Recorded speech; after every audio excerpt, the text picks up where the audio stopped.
¿Sabéis qué es eso del sport washing o blanqueamiento deportivo? Os lo explico en un momento. Según Amnistía Internacional, el sport washing o blanqueamiento deportivo consiste en organizar grandes eventos deportivos, comprar equipos de fútbol, atraer a grandes estrellas, se conoce como sport washing y la intención es clara: blanquear la imagen de ciertos países donde no se respetan los derechos humanos, incluidos los de las mujeres. Lo hemos visto con la Supercopa Española, que curiosamente se celebra en Arabia Saudí, un país donde no se respetan los derechos humanos, los derechos de las mujeres, los derechos de las personas LGTBI, ni siquiera los derechos de aquellas personas que decidan pues no creer en su Dios, a las que incluso se les llega a condenar con palizas y con castigos corporales severos, directamente con latigazos en algunos casos. Bueno, pues igual que se celebró la Copa Mundial de Fútbol en Qatar, e igual que pues recientemente hemos visto a personajes como Neymar, hemos visto a Cristiano Ronaldo aceptar contratos millonarios de este tipo de países para básicamente blanquear países en los que no se respetan los derechos humanos. Bueno, pues la reciente incorporación a este eminente y sobre todo desastroso y lamentable club de gente a la que le da absolutamente igual lo que ocurra en ese tipo de países, que no respetan los derechos humanos, si a cambio tienen una buena recompensa a nivel monetario, a nivel de dinero, cuántos millones se llevan, ha sido el tenista español Rafa Nadal, que dice así este titular del Confidencial: Rafa Nadal se vende a Arabia Saudí y se convierte en su nuevo embajador de tenis. El tenista balear se convierte en nuevo embajador de la Federación de Tenis de Arabia Saudí. Además, Rafa Nadal planea abrir una nueva academia en el país árabe en el futuro. Y esto no es porque Arabia Saudí sea la nueva meca del tenis, sino porque básicamente le han puesto una millonada encima de la mesa, evidentemente. Vamos a leer la noticia. Dice así: Arabia Saudí avanza imparablemente hacia tener influencia en todos los deportes. Después de albergar la Supercopa de España, una cosa que no tiene ningún tipo de sentido, es decir, que la Supercopa española se jugase en Arabia Saudí, bueno, sí que tiene sentido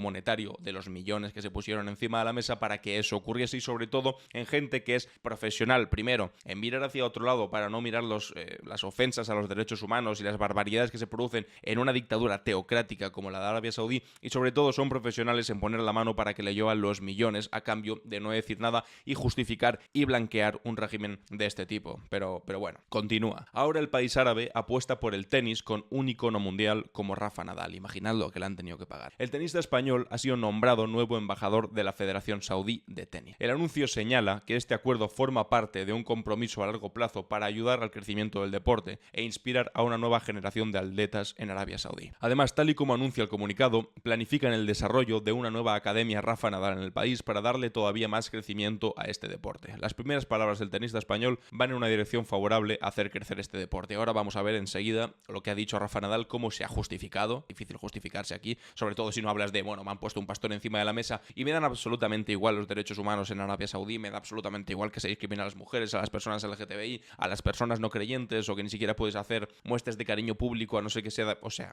justificar de alguna manera eso es injustificable, pero ahora vemos cómo lo justifica. Porque Rafa Nadal ha contestado lo siguiente, seguramente se ha reunido con su equipo de prensa y ha dicho: a ver cómo explicamos esto de alguna manera que no me vaya a quedar a mí como un avaricioso que por lo único que se mueve es por sacar una buena pasta sin importarle las condiciones sociales, políticas y sobre todo de respeto a los derechos humanos que hay en ese determinado país. Y entonces ha dicho lo siguiente: donde quiera que mires en Arabia Saudí puedes ver crecimiento y progreso. Esto ya, para empezar, es una... Bueno, vamos a comentarlo al final, pero esto para empezar ya es una absoluta barbaridad. Es decir, que donde veas en Arabia Saudí hay crecimiento y progreso. Pero bueno, y estoy ilusionado de formar parte de este proyecto. Estás ilusionado de ganar una pasta tremenda. Sigo jugando al tenis porque amo la competición y quiero ayudar a que el deporte crezca en el mundo, y Arabia Saudí tiene un verdadero potencial. Bueno, vamos por partes. Lo primero de todo, donde quiera que mires en Arabia Saudí puedes ver crecimiento y progreso. Sí, sobre todo si no miras en las cárceles donde hay gente detenida simplemente por querer ejercer sus derechos humanos, o si no miras donde viven las mujeres que ni siquiera pueden trabajar y hay una segregación por sexo, pero absolutamente brutal. Es el país con más segregación por cuestiones de género del mundo. Apenas el 5% de las mujeres trabajan en Arabia Saudí y están completamente relegadas al hogar, a cuestiones simplemente de cuidados para el resto de hombres, de cuidado de los hijos y de labores del hogar, punto, ya está. Y como se salgan de esa, es que hay incluso castigos físicos. Pero claro, si no miras eso, supongo que ves crecimiento y progreso. Por supuesto que sí. Es un país en el que los castigos corporales, es decir, infligiendo dolor, todavía están a la orden del día, en el que las penas de muerte existen y además se pueden establecer por absolutas nimiedades, como, bueno, pues ser una mujer que igual coge un poco más de voz de la que debería, o ser una persona que expresa su sexualidad sin ningún tipo de problema, o una persona LGTBI. Es decir, por ese tipo de cosas yo ahí no sé si ves tanto crecimiento o progreso. Pero ¿qué vas a decir? Dices, dices, ¿estás ilusionado de formar parte de este proyecto? No, estás ilusionado por cobrar la millonada, que es la misma millonada que le han pagado a los que han organizado la Supercopa de España, que es una cosa lamentable, la misma millonada que le han pagado a Cristiano Ronaldo, la misma millonada que le han pagado a Neymar, la misma millonada que le han pagado a todos estos deportistas para hacer eso que se llama sport washing. Es decir, a través de millones de euros que te ponen encima de la mesa, tú te callas, tú vas a Arabia Saudí, simulas que es un país que es decente, que merece la pena, que respeta los derechos humanos, que las cosas son fantásticas ahí, y a cambio recibes una auténtica millonada. No es que te lo creas, lo que te crees son los ceros que aumentan sin parar en tu banco, pero no es que te lo creas, ahí no hay ningún tipo de progreso, no hay crecimiento, lo que hay es mucho dinero encima de la mesa, simplemente. Y sigue. Y quiero ayudar a que el deporte crezca en el mundo, y Arabia Saudí tiene un verdadero potencial. Tiene un verdadero potencial para llenarte los bolsillos, no para que el deporte crezca en el mundo. Si de verdad tú lo que quieres es hacer como una especie de labor humanitaria para que el deporte crezca en el mundo, si de verdad lo que a ti te interesa es que el deporte crezca en el mundo, no te vas a Arabia Saudí. No te vas a Arabia Saudí porque te ponen millones encima de la mesa, porque te lanzan una millonada a la cara y entonces a justificar el régimen de Arabia Saudí. Si de verdad te interesa hacer crecer el deporte en el mundo y tu labor está motivada por tu amor al deporte, entonces yo qué sé, pues te vas a un campo de refugiados, saharaui en el Sáhara Occidental. Ahí también hay gente también con mucho deseo de hacer deporte y que ojalá les fuese ayudar a una persona tan importante como Rafa Nadal. O te vas, yo que sé, a un campo de refugiados también de gazatíes, de palestinos. Ahí también habrá un montón de gente con ganas de hacer deporte y seguramente que necesite mucho más oportunidades que esa gente, que seguramente pues serán hijos de los jerarcas saudíes que van a hacer, que van a ir a ser entrenados por Rafa Nadal. Pero evidentemente no lo haces. No te vas a Sáhara, no te vas a Arabia, no te vas a Palestina, te vas a Arabia Saudí porque básicamente te ponen una millonada encima de la mesa. Tu labor no es humanitaria ni tu labor es por amor al deporte, tu labor es por un montón de pasta encima de la mesa. Y yo me pregunto, ¿de verdad Rafael Nadal necesita todo ese dinero? Quiero decir, ya es un tipo millonario, ya es una persona que además es muy querida en España y que tiene mucho prestigio, y de verdad le merece la pena despilfarrar absolutamente su prestigio, su moralidad, con tal de recibir unos cuantos pocos millones de... Bueno, unos cuantos pocos, no, unos cuantos muchos millones de euros más a cambio de justificar el régimen de Arabia Saudí y que diga cosas tan lamentables y además tan explícitamente mentira como que en Arabia Saudí puede haber crecimiento y progreso. Claro, aquí pues, consiste en esto el sport washing. Ponen como una presentación como si fuese prácticamente esto, pues bueno, el paraíso y además con rollo también occidentalizado. Entonces ahí dice que el crecimiento y el progreso es importante en Arabia Saudí, que se está viendo cómo todo está cambiando. Es mentira. Esto es básicamente la justificación, con colores muy bonitos y con una cara conocida, amable, internacionalmente conocida, justificativo de un régimen que fuera de estos vídeos promocionales de las que salen niños contentos y sale Rafael Nadal diciendo lo maravilloso que va a ser todo, lo que es una cruel dictadura, una terrible dictadura que utiliza el castigo físico contra la gente que no piensa como debería pensar el régimen. Punto, ya está. Después hacen 1000 eventos deportivos, llaman a mucha gente interesante, mucha gente famosa, y así se justifican de alguna manera. Pero el día a día en Arabia Saudí tiene que ver con lo siguiente. Derechos humanos en Arabia Saudí. Atención. Tortura. La tortura y el maltrato de personas detenidas son hechos comunes extendidos y generalmente cometidos con impunidad. Castigos corporales. Arabia Saudita es uno de aproximadamente 30 países en el mundo que incluye castigo físico entre sus penalidades ilegales. Algunos crímenes menores como el desvío sexual. O sea, es alucinante esto. O la embriaguez son castigados, claro, porque ya sabéis, no pueden tomar alcohol. Pues la embriaguez o el desvío sexual son castigados con azote. Absolutamente loco. Pena de muerte. Arabia Saudí impone la pena capital en algunos casos mediante decapitación. Y eso incluye delitos como asesinato, violación, robo a mano armada. Por un robo te pueden decapitar, el uso reiterado de drogas o la apostasía, que eso quiere decir básicamente la negación o la renuncia. La negación, la renuncia o la abjuración de la fe en una religión. Es decir, directamente dejar de profesar la fe que ellos en principio te imponen. Los trabajadores inmigrantes no hay ningún tipo de cuidado los trabajadores inmigrantes no hay ningún tipo de cuidado los trabajadores inmigrantes que son absolutamente ciudadanos de segunda en el país y a los que se les trata de las maneras más inhumanas posibles. Trata de personas, esclavitud sexual y derechos de las mujeres, esto ya es pues el pozo absoluto. Las mujeres saudíes mujeres enfrentan discriminación en muchos aspectos de su vida, por ejemplo en el sistema de justicia. Por razones sociales, las mujeres solo representan el 5% de la fuerza de trabajo en Arabia Saudí, el porcentaje más bajo del mundo. Pero bueno, aquí pues, Rafael Nadal dice que donde quiera que mires en Arabia Saudí puedes ver crecimiento y progreso. El único crecimiento y progreso es el de tu cuenta de resultados, es el de tu bolsillo, es el de los millones que te han puesto encima de la mesa por mentir descaradamente diciendo este tipo de cosas. Y evidentemente eso ha acabado suponiendo que haya un montón de críticas que se está llevando a Rafael Nadal. Es que un tipo que es tan querido y que ha sido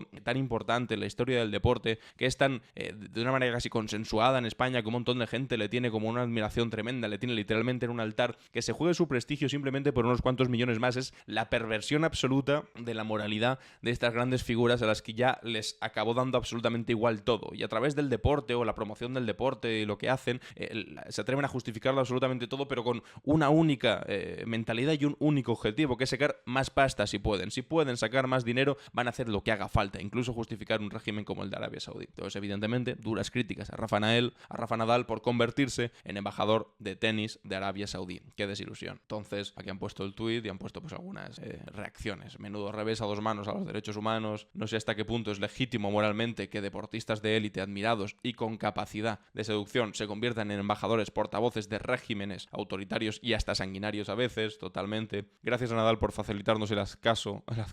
Gracias, dice Bob Pop. Gracias a Nadal por facilitarnos el ascazo que tanto nos costaba explicar antes de esto. Íñigo de Ugarte no ha ganado ya suficiente dinero, que es literalmente lo que os estaba diciendo antes. Porque mira, aquí puede haber en ocasiones como una justificación que he escuchado el otro día, la escuché en la televisión, que decía, bueno, pero claro, si a ti te pusiesen encima de la mesa 500 millones de euros, ¿no te ibas a ir para ahí? Bueno, para empezar, no, porque hay cosas que son más importantes que el dinero, pero para continuar, es como ese debate moral de dinero, derechos humanos, es perverso para empezar, pero se podría llegar a entender, y aún así me costaría mucho, si hablásemos, yo que sé, de un astillero, de un sitio donde construyen buques de guerra, por ejemplo, como en Cádiz, si no me equivoco, que después acaban vendiendo como armas a regímenes autoritarios como Arabia Saudí, como Rusia o como lo que sea. Entonces dices, vale, aquí hay una decisión complicada, o cogemos este negocio y lo terminamos porque no podemos venderle armas a alguien que no respeta los derechos humanos, o lo continuamos y permitimos que esos trabajos que tienen esos trabajadores humildes, que al final dependen de que ese negocio salga adelante, se conservan. Es decir, o nos cargamos esos trabajos o los mantenemos. Bueno, ahí estaríamos hablando en todo caso de una disputa moral muy complicada, pero que al menos el final de eso no es enriquecer muchísimo a una sola persona, es que haya familias que trabajan en trabajos pues técnicos, de clase obrera diría yo incluso, construyendo esos barcos, se mantengan. Estás jugando el salario de muchas familias. En este caso no hay ni siquiera esa cuestión de moralidad dudosa, complicada, en la que igual decidir una cosa que es jodida lo puedes acabar haciendo porque se justifica. No, aquí hay un tipo que ya tenía mucho dinero, que si no aceptaba este contrato iba a seguir siendo multimillonario, iba a seguir estando podrido absolutamente de dinero, pero que ha decidido tomar esto no porque si no lo elige no pueda seguir con su vida o no pueda pagar el alquiler, como podría ocurrir en ese caso hipotético de la discusión sobre qué pasa con un astillero donde se construyen buques de guerra para una dictadura. No, en este caso, si no lo aceptaba, su vida iba a ser exactamente la misma, igual con 200 o 500 millones de euros más, pero es que ya acumula unos cuantos millones de euros más. O sea, es básica y literalmente una forma de seguir acumulando dinero que por cierto no necesita y que lo justifica con la promoción del deporte. Si quieres promocionar el deporte, vete a promocionar el deporte donde de verdad hace falta, donde de verdad hace falta que haya gente como tú, referentes, que estén promocionando el deporte. Vete, yo que sé, a un campo de refugiados en Sáhara Occidental, vete con los niños palestinos que les han bombardeado sus casas. Si de verdad quieres promocionar el deporte, que es una cosa preciosa, no lo haces en Arabia Saudí a cambio de cientos de millones de euros, porque ahí lo que estás haciendo básicamente es primero blanquear a Arabia Saudí y después justificarte a ti mismo para después poder dormir por las noches. Pero de eso no va y no cuela, y es absolutamente lamentable, sobre todo teniendo en cuenta lo que es Arabia Saudí. Pero que tampoco lo quiero focalizar simplemente en este señor, porque lo han hecho Neymar, lo ha hecho Cristiano Ronaldo, lo han hecho jugadores de golf, lo ha hecho absolutamente todo el mundo, lo ha hecho la Supercopa Española, que se ha ido ahí de manera completamente absurda, simplemente porque si ponen dinero encima de la mesa, lo que hacemos es justificarles absolutamente todo, blanquearles, y después, ¿os acordáis que Arabia Saudí también ha entrado en el accionariado de Telefónica, ha intentado comprar una empresa estratégica española para controlarla, a pesar de que ahora, bueno, pues ha metido por fortuna el gobierno de España comprando el 10% de Telefónica para que Arabia Saudí no pueda controlarlo? Pero es que esto es un frente con muchas aristas. Esto es un frente casi de pelea por la soberanía económica y nacional española que tiene muchas aristas, porque en este caso intentaban comprar Telefónica, por otro lado intentan legitimarse comprando las voluntades de Rafa Nadal y su imagen para justificar a Arabia Saudí, y al final nos acabamos viendo en medio de este asunto, bastante fastidiados por absolutamente todos los frentes. Así que, no sé, desde aquí no creo que sirva para que Rafa Nadal acabe reflexionando, pero sí que para que nosotros veamos, por lo menos, cuando estas cosas ocurran, que no es que de repente Arabia Saudí se haya convertido en un régimen maravilloso en el que uno puede estar fantásticamente bien, sino que simplemente esta gente, que por muy bien que nos caigan y haya muchos deportistas a los que podamos admirar profundamente por su labor profesional, al fin y al cabo lo que se están haciendo es venderse por millonadas para justificar un régimen que tortura, que discrimina y que al fin y al cabo humilla a todos los que no entren dentro de la persona, del rol de personas que ellos consideran que tienen que ser los buenos ciudadanos de su país. Eso es absolutamente terrible y ilustra a la perfección la decadencia moral de la gente que tiene tantísimo dinero que ya no sabe qué hacer más que intentar conseguir acumular más dinero, amasar más dinero, aunque sea a costa de, pues eso, justificar dictaduras terribles como la saudita.